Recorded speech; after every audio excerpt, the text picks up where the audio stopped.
Good afternoon, folks. Just a quick video.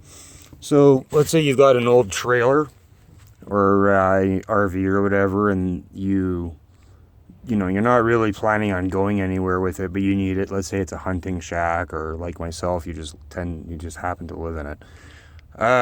And you come across a problem with the wood. It's rotting out. Get some pictures here.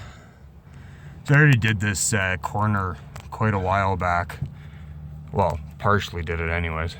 But anyway, point being is that you don't want to have to rebuild the whole trailer, right? Like, the way they build these, you have to take the roof off in order to do the walls properly, which is just not feasible for most people. And also, trying to get the panels, like you can find them, but getting them shipped must be crazy. So basically what I've done, this is not the best example, but I've taken the rot mostly out.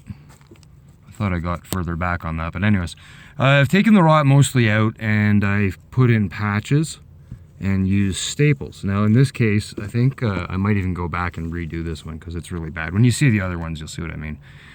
I did that last night, I think. So anyway, here's one I did months and months and months ago. And not nearly as many staples as I would have liked to use. But as you can see, it's held fairly well. And this is like 10 months old, Now where the problem is that there's a leak in the roof. So on this side, you can see the staples that I did at that same 10-month mark are already starting to rust. So you have to address the problem of whatever's causing your rot, right? Like if you've got a massive hole, as I do, I'm having to replace part of my ceiling where this hole is for the vent, and also I have one up there for the toilet vent. But anyways, if you're having to deal with rot, you're gonna have to deal with the issue, or it's gonna come right back. And to be honest, it's gonna come right back anyways. It's gonna take a few years, but you'll find, you're gonna get mold. Now I'm actually putting vapor barrier in this. I do not recommend it. That's not how they build trailers. In this case, the reason I'm putting vapor barrier in is because the wind blows in and it stinks because it's a bathroom, right? So the wind blows in and that breeze gets pushed into the rest of the house, and I really don't like that at all. So what we're doing here is cutting. Did I leave one out? Anyway, so we're cutting the appropriate size pieces out of plywood, and that'll be is it 3/8 or something like that? It's going to vary by manufacturer, but just try and match it up, match it so it's the same size as the original. Now here's a couple of repairs that I just finished doing that are not bad. So I cut it back, fairly nice wood in there, relatively speaking, and then basically stitched it up with staples, lots and lots of staples. So when I do this, get this on camera,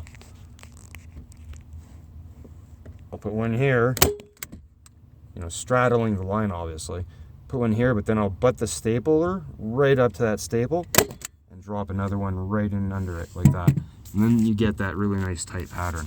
So how strong is this? Well, it's, pretty much as strong as factory, right? So, it moves, but so does the factory. All right, so that's just a quick way for you to repair your RV or trailer if you're stuck living in it or whatever it is that you just need to do what you need to do, and it's not going down the road. This is not something that's going to be taking long trips down the highway or anything like that, or shouldn't be anyways. I'm also going to be putting, because I do actually bring it out on the road a bit, I'm going to be putting some metal plates over with small screws. Very thin sheet metal, just to kind of tie everything together, because originally this was, I believe it was glued or something, I can't remember. Oh yeah, right, no, because originally it has this laminate that's glued to it, which gives it that kind of cross, that lateral strength, because, obviously like this, it doesn't have the same strength as when you've got the laminate going across it and closing it in. So that's it, just a quick, like I said, video about how to patch these up in a hurry. I've done a significant portion of the trailer here, or the bathroom here. There's still a bit to go, and in some places, I'll give you an example, like you might have to get creative. There might be interlocking pieces. So also another thing to say is that go in afterwards with a small hammer or something, and all these ones that don't quite seat properly, tap them down gently, just on the corners here, and you'll be happy you did that. They'll hold a lot better. Anything else? Oh yeah, right, so in some of these places you're gonna have to get creative, and let's say you have a gap like this, you're gonna want to put a small shim in of some sort.